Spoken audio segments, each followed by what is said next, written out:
Bonjour. Bonjour. Aujourd'hui, on voudrait vous parler du business model Canvas.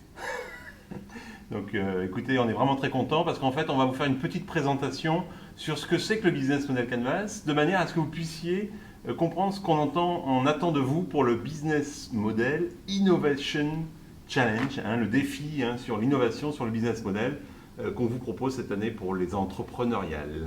Alors d'abord, on va vous expliquer pourquoi un Canva. Pourquoi est-ce qu'on passe par la pensée visuelle?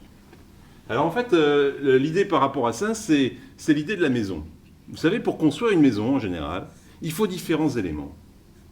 Alors là, on voit par exemple une baignoire. C'est pas du tout une baignoire, Ah. c'est un toit, mais ça n'est pas grave. Ok, c'est un toit, Ça excusez-moi. démarre très mal. Donc il faut aussi une fenêtre. Une fenêtre, ok. Il faut aussi sans doute des éléments comme la porte, ça peut servir. On peut avoir comme ça des briques, etc. etc. Mais c'est vrai que lorsqu'on assemble ces différents éléments, on peut arriver à des choses assez curieuses. À moins que vous soyez amateur de Gaudi, c'est vrai que si vous aviez une maison de ce style, peut-être que vous ne seriez pas très content. Eh bien, pour créer une entreprise, c'est la même chose. Il faut plus que assembler des éléments, il faut un plan. C'est ce que propose le business model Canvas. Vous allez voir, c'est un outil qui permet de représenter, d'avoir un plan de ce que c'est qu'une entreprise, du modèle économique d'une entreprise. C'est un outil qui a été développé à Lausanne par Yves Pigneur et Alexandre Osterwalder et qu'on voudrait vous partager avec vous aujourd'hui. Comme ça va vous permettre de facilement modéliser et finalement un projet d'entreprise.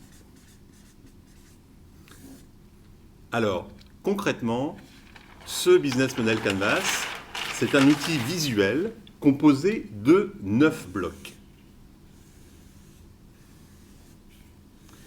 Ces 9 blocs sont interdépendants. Donc, on ne peut pas dire qu'il y en ait un qui soit plus fort que l'autre. Les 9 doivent être pris en compte pour bien décrire l'entreprise, pour bien construire le projet d'entreprise. Premier bloc, à droite, les segments. Segment de clients. Donc les segments de clients, bon, à qui on s'adresse concrètement. Quelles sont nos cibles? Quels sont nos cibles? C'est-à-dire un groupe homogène de comportements d'achat. D'acheteurs qui ont un comportement d'achat homogène. Très bien. D'où l'importance de se synchroniser. Donc effectivement, on l'a vu, c'est important de savoir à qui on s'adresse. Maintenant, il faut savoir ce qu'on propose. C'est-à-dire la proposition de valeur, le contenu de l'offre, les différents éléments constitutifs de l'offre que l'on essaie de vendre, et bien entendu, comment cette offre se différencie. On va beaucoup insister sur cette notion de différenciation, vous le verrez. Comment il y a quelque chose d'original par rapport à ce qu'on propose au marché. Troisième bloc.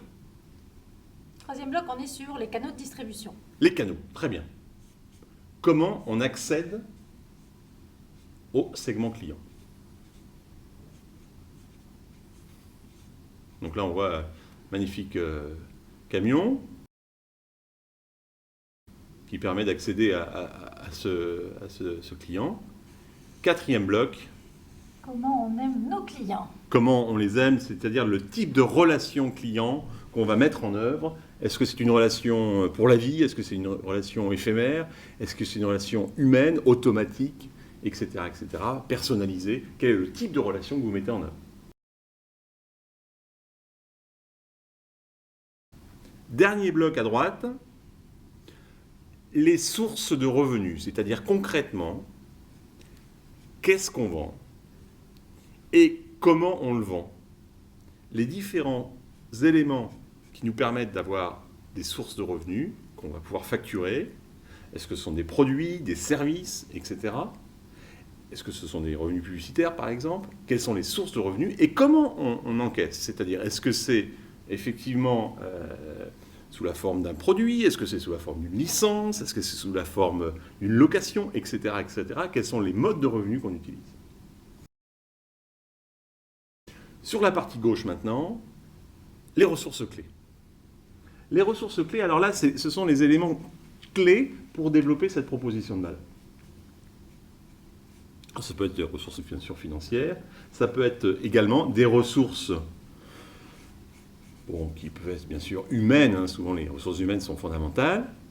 Quelles sont toutes les ressources, peut-être également du matériel, des brevets, etc. Quelles sont les ressources clés dont on va se servir pour développer cette proposition de valeur. Juste au-dessus, quelles sont les activités clés? Activités clés,